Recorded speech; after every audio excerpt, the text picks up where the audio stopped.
Hey, if you're on a subscription brand, you're running paid social, that means you've got negative CAC. And when you're scaling on LTV basis with negative CAC, it's very important that you're aware of three big things. So I built this for myself to answer these, but I'm also sharing it with you. One, how long you're going to be in a deficit. Two, how much working capital you actually need to be able to scale to where you want to be.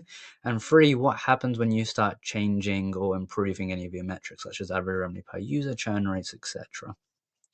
So this is to do and answer all of those things to solve a real problem that I had, and hopefully it helps you too. So I'm just going to share with you quickly, high level, or what this is, how to use it, and what it can do for you. And if you're interested, again, I'm going to be sharing this with you for free. So in these yellow highlighted cells, just where you're going to plug in your numbers. So your monthly ad spend, your current CAC, average revenue per user, and your churn rate. Based on that, the whole sheet's going to update.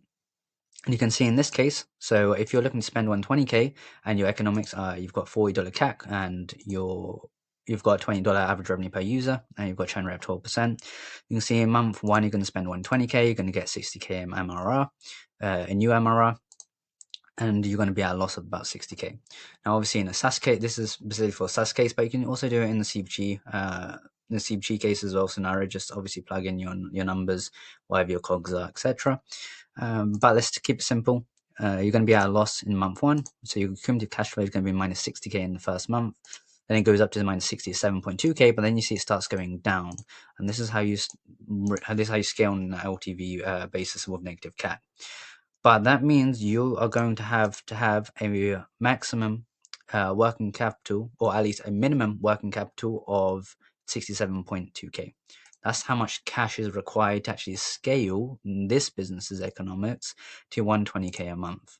So unless you have that working capital in the bank, you can't actually scale this economics to 120K a month and spend, because you just don't have the working capital required. You can run out of cash.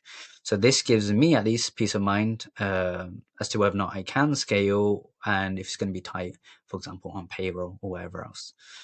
And then translated that into time. So how long are you going to be negative, or how long do you have to wait until you actually break even? So in this case, it's 3 months. So as you saw down here, it's just 3 months. And then in month 4, you've got your payback.